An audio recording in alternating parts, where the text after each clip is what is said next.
आप देख रहे हैं बिहार इन शॉर्ट्स। मैं हूं आपके साथ रोहित। छपरा के जेल में एक अपहरण का षड्यंत्र रचा गया और राजधानी पटना में इसको अंजाम तक पहुंचाया गया।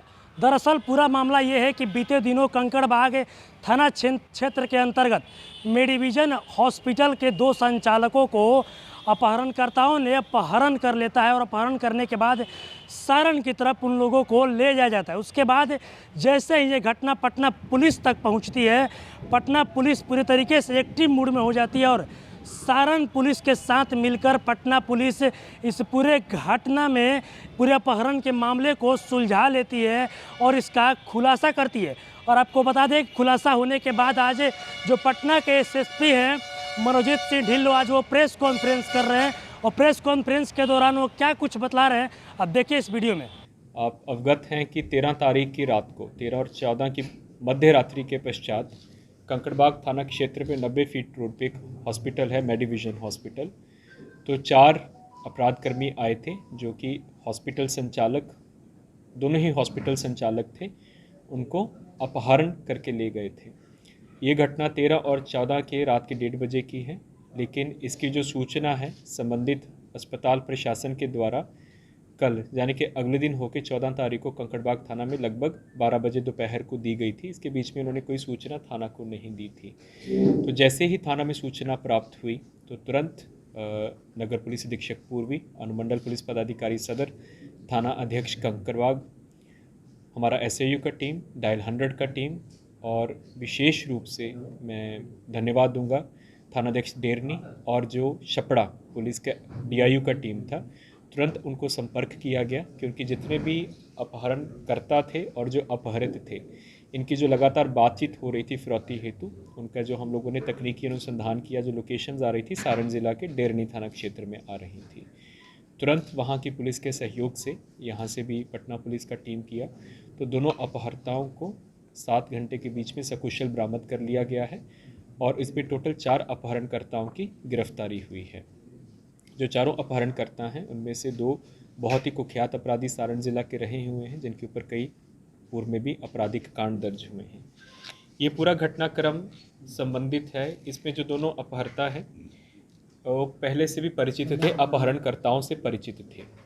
जो दोनों अपहरित हुए हैं सुभाष कुमार और रवि रंजन कुमार, वो 20-20% की हिस्सेदारी से उन्होंने मेडिविजन हॉस्पिटल इन्होंने खोला था और ये विभिन्न ज़िला में स्वयं जाकर जो ज़िला अस्पताल होते हैं और प्राइवेट अस्पताल होते हैं उनके बाहर जो दलाल होते हैं, हम तो दलाल ही बोलेंगे, और जो एम्बुलेंस चालक होते थे उनको नेटवर्किंग करते थे और उनके पेमेंट भी देते थे कि आप ज़्यादा से ज़्यादा पेशेंट हमारे अस्पताल के लिए दीजिए। तो ये 4 वर्ष से ये जो दोनों अपहरित हुए हैं जिनको बरामद किया गया है, ये वहाँ के जो सारण ज़िला के इन अपराधियों के साथ पहले व्यवसायिक संबंध था इनका, वो इनको पेशेंट दिया करते थे और इनका आपस में पैसे का लेन देन भी हुआ करता था। इसी क्रम में सारण ज़िला में जुलाई 2022 में एक नंदलाल राय व्यक्ति की हत्या हुई थी, जिसका कारण ये था कि जो पेशेंट्स को अस्पतालों में पहुंचाने के लिए आपस में पैसे के विवाद को लेकर विवाद हुआ था, जिसमें नंदलाल राय नाम के व्यक्ति की हत्या हुई थी, जिसका केस वहाँ पे सारण में दर्ज हुआ था। उसी क्रम का जो मेन अभियुक्त था, प्राथमिक अभियुक्त था, कृष्णा राय उसका नाम है, जो कि सारण ज़िला का रहने वाला है, वो भाग कर आया था और भाग कर आने के बाद जो दोनों इस कांड के अपहरत हैं, इन्हीं के पास सबसे पहले आया था और फिर इनके साथ ही वो इनकी गाड़ी में सवार होकर राजरप्पा मंदिर में गए, झारखंड गया और फिर उन्हीं के साथ वापस आया। लेकिन इसी क्रम में छपरा पुलिस को इसकी सूचना प्राप्त हुई तो रास्ते में ही उन्होंने गाड़ी को इंटरसेप्ट किया और इन्हीं के माध्यम से उसकी जो मेन अक्यूज़ था कृष्णा राय, उसकी गिरफ्तारी हुई। कृष्णा राय वर्तमान में जेल में और उसमें कृतिक राय और अन्य नामजद अभियुक्त अभी फरार चल रहे हैं। ये पूरे अपहरण का जो षड्यंत्र है ये छपरा जेल से बना है। जो कृष्णा राय अंदर है, मर्डर केस में अक्यूज्ड अंदर है, उसने अपने पुराने साथी जो कि छपरा जेल से अभी बाहर आए हैं उनके साथ संपर्क किया और बोला कि यही जो 2 अपहरत हैं इन्हीं के साथ में जा रहा था। तो उसको इस बात का शक था कि इन्हीं लोगों ने पुलिस को सूचना देके पहुंचाया है और ये भी कहा कि इनके साथ मेरा पूर्व में व्यावसायिक संबंध रहा है तो मेरा कुछ पैसा भी इनके पास है। तो इसने छपरा ज़िला के टोटल 3 लोगों को संपर्क किया। उसमें जो मेन सरगना है संदीप ओझा उसका नाम है। संदीप ओझा परसा मथुरा गांव थाना परसा का रहने वाला है। ये पूर्व में 3 मर्डर कर चुका है। वर्ष 2017 में गरखा में एक कैशवैन लूट के प्रयास के क्रम में गार्ड को गोली मारा था। उसके बाद एक सीएसपी ऑपरेटर को गोली मार के लूट किया था और अपने ही गांव के चौकीदार की हत्या की थी, ये कहते हुए कि पुलिस को मेरी सूचना देता है। ये फरवरी में ही छपरा जेल से अभी 3.5 साल जेल में रहने के बाद रिहा हुआ है। इसके साथ रणविजय कुमार इसी का गांव का है, परसा मथुरा का, उसकी गिरफ्तारी हुई है जो कि अपहरण करने के लिए आया था। एक रॉकी कुमार, पिता का नाम मुन्नी सिंह, साकिन सैदपुर थाना दरियापुर की गिरफ्तारी हुई है। और इनकी महिला एक साथी थी, पति संदीप सिंह, इसका पति भी मर्डर के केस में जेल है, जो कि पैसा लेके बैंक में डिपॉजिट कराने गई थी, उसकी गिरफ्तारी हुई है। इन लोगों ने विश्वास में, ये लोग आए थे, पटना में आए थे, इन्होंने दोनों जो अपहृत हुए हैं इनके साथ संपर्क किया। ये लोग आपस में खाए पिए भी, 3 घंटा एक साथ इनके फ्लैट पर रहे और फिर उनको बोले कि हम लोगों को, हमारा एक दोस्त है पटना में, स्विफ्ट डिज़ायर गाड़ी से आए थे, वहाँ पे बर्थडे पार्टी में चलना है, तुम दोनों भी साथ हमारे चलो। तो ये दोनों भी विश्वास में उनकी गाड़ी में सवार हो गए। जैसे ही इन्होंने गांधी सेतु की तरफ गए, फिर गांधी सेतु क्रॉस किया तो इनको कैप्चर कर लिया। कैप्चर करके इनको डेरनी थाना क्षेत्र वहाँ पे ले गए जहाँ पे अभियुक्तों का बथान था, वहाँ पे इनको रखा और फिर जो अपहृत हुए थे उन्हीं के मोबाइल के माध्यम से हॉस्पिटल प्रशासन एवं उनके भाई और परिजनों से पैसा मांगना शुरू किया।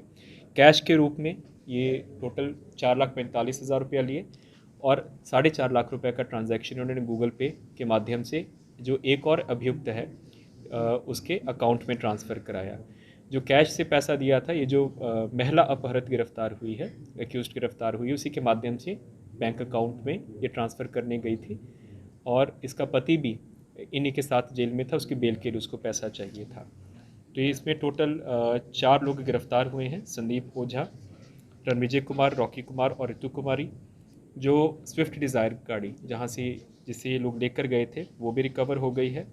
फिरौती के रूप में जो भी इन्होंने कैश लिया था वो कम्प्लीटली रिकवर हो गया है और 4,56,000 रुपया, 4,45,000 रुपये कैश था वो कैश में रिकवर हो गया और 4,56,000 रुपया जो बैंक अकाउंट में इन्होंने भेजा, अकाउंट फ्रीज हो गए हैं और बैंक को लिख के वो हम लोग वापस पैसा मंगवा रहे हैं।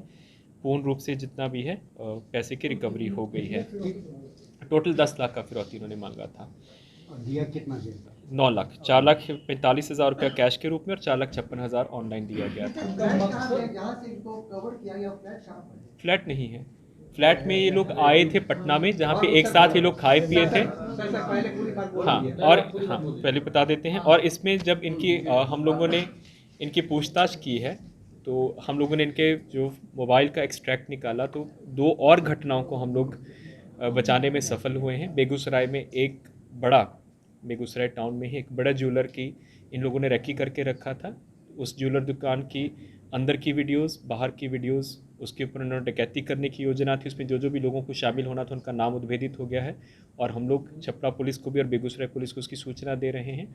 और कलकत्ता में बैरकपुर कमिश्नरेट में मुथूट फाइनेंस का इन लोगों ने रेकी करके रखा हुआ था और उसमें भी इन लोगों ने वीडियोस बनाया हुआ था। इनका एक साथी कलकत्ता जाके पूरा कैसे वहाँ पे जाना है, अंदर कौन कौन स्टाफ रहता है, वो वीडियोस भी हम लोगों को प्राप्त हो गया है और इसकी भी सूचना हम लोग बैरकपुर पुलिस कमिश्नरी को दे रहे हैं। तो 2 डकैती की योजना इन्होंने बना के रखा होता, लेकिन इनकी गिरफ्तारी से ये दोनों योजनाएं भी विफल हुई हैं। तभी आपने देखा पटना एसएसपी मनोजीत सिंह ढिल्लों का साफ कहना है कि छपरा के जेल में एक कुख्यात अपराधी हैं जिनके अंतर्गत इस पूरे अपहरण के मामला में षड्यंत्र रचा गया था और राजधानी पटना में इस अपहरण को अंजाम दिया गया था। लेकिन और अपहरण करने के बाद जो अपराधी थे वो अपहरण करने के बाद सारण की तरफ लेकर गए थे। सीसीटीवी फुटेज से ये बातें निकलकर सामने आई थी।